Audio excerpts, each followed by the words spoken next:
this is our first two-parter. We decided we would do the 12 Animals of Christmas along the same vein as the 12 Days of Christmas, the song.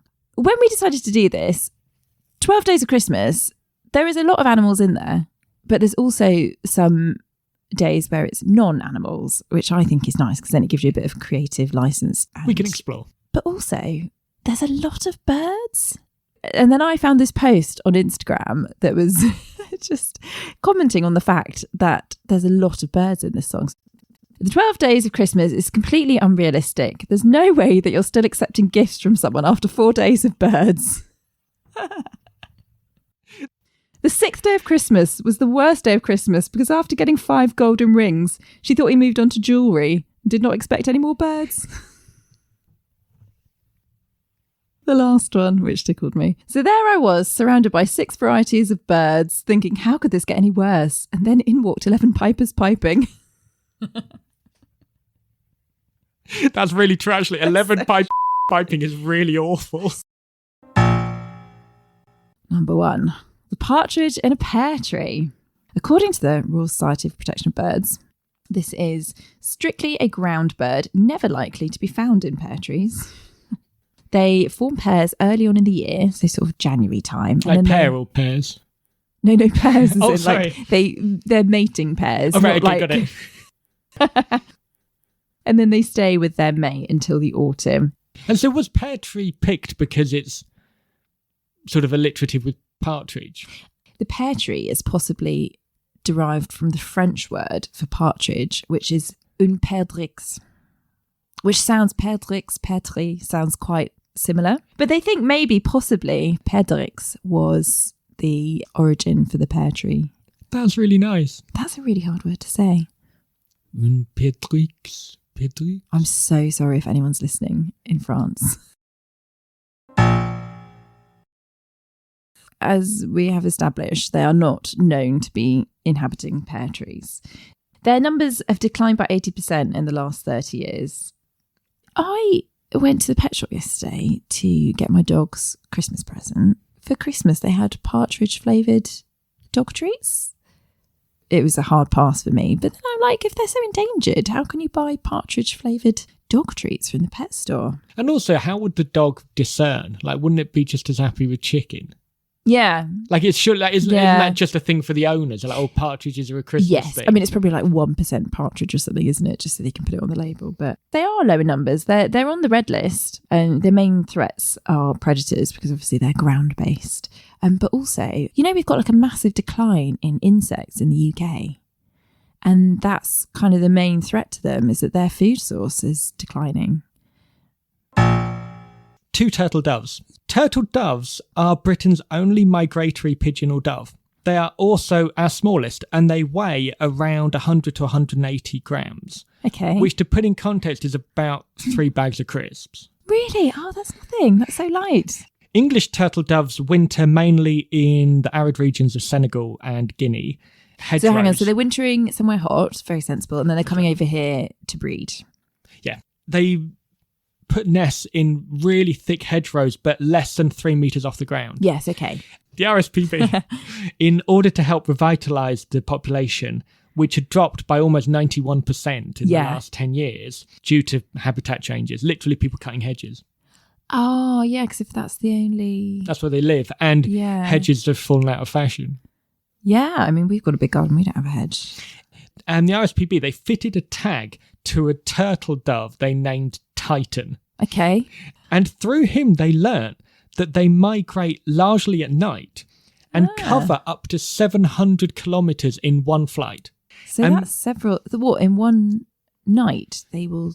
It's believed that the reason is that hunting is such a problem and the night gives them cover. I do always wonder with these birds that do these huge migrations, how do they get the energy to fly that far? 3 French hens. My neighbour used to have chickens. 3 chickens. They were named after the women of Star Wars. Princess Leia. There's Leia. There's Hen Solo. Didn't use Hen Solo. I mean, that's a good one. And is there a difference between a French hen and an English hen? Well, they've got blue legs, a white body and a red comb. So it's like the colours of the French flag. They're raised under very strict controls and they need a minimum of 10 metres square per bird, which doesn't seem very much to us. But to put it into context, a battery hen in the UK is only required to have 600 centimetres squared space, which is less than a sheet of A4 paper, which is awful. Over 70 billion chickens are killed each year, which is over 8 times the size of the human population. They live for on average just 5 weeks, and their natural lifespan is 5 to 11 years. But the chickens that get eaten, 5 weeks. Well, you've never eaten chicken, have you? No, I was raised vegetarian, but as long as I've known you, you've not eaten. Yeah, I know it's been decades, but I think there's a switch that flips in your head where you can't see it as food. Let's talk about some of the lovely things about chickens. Chickens can dream. They literally experience the rapid eye movement that humans have. Yeah, is it just like pecking or grain or something? Maybe like they dream about finding a really, really good worm. They also have a sleep phase, which humans don't experience, called unihemispheric slow wave sleep, where one half of the brain is asleep and the other is awake, which means that they can sleep with one eye open. They are amazing communicators with each other and they have over 30 distinct vocalizations. I wonder how many of them is like, get off my foot. Yeah, probably. Like how many? That's like my worm. They can recognise over 100 different faces. So obviously other chickens, but also human faces, even after long periods of separation. So they'd be really good at Guess Who. Yeah, they would be. They have a very distinct hierarchy within their flocks. This is where the phrase the pecking order comes from. And they do adhere to it. Generally speaking, the colour of a hen's earlobes will tell you what colour eggs they will lay. So red earlobes tend to produce brown eggs, and hens with white earlobes will lay white eggs. Also, I've never really paid much attention to a hen's earlobes before. I didn't even know they had ears. Well, I think with birds, it's more like a little hole, and quite often it's obscured with feathers. It's not like a protruding ear. They are very intelligent and can solve complex problems, and some studies have suggested they have similar intelligence levels to a human toddler. Oh, they love to play and sunbathe. My neighbour's chickens used to sunbathe. I remember the first time I saw it, we were charged with looking after them. Let them out into the garden and then they just went and lay down. And immediately when you see an animal just lying still, you think, oh my God, is it dying? But they just like to sunbathe. Yeah, they do it to relax. How did you herd your neighbour's chickens back up again? I usually set the kids on them. I mean, these ones were pretty chilled, or you could put a handful of something nice like peas they liked or sweet corn, just throw it in the coop and they'd tend to trot back in. Chickens can communicate with their chicks while they're still inside the eggs, and the babies will chirp back. It reminds me of when I was pregnant, I would push down on my bump. I sort of vaguely knew where everyone was because I was twins, there was a lot going on, and I would push back and then the babies would push back where I'd pushed. It was amazing. It was like the first communication we ever had.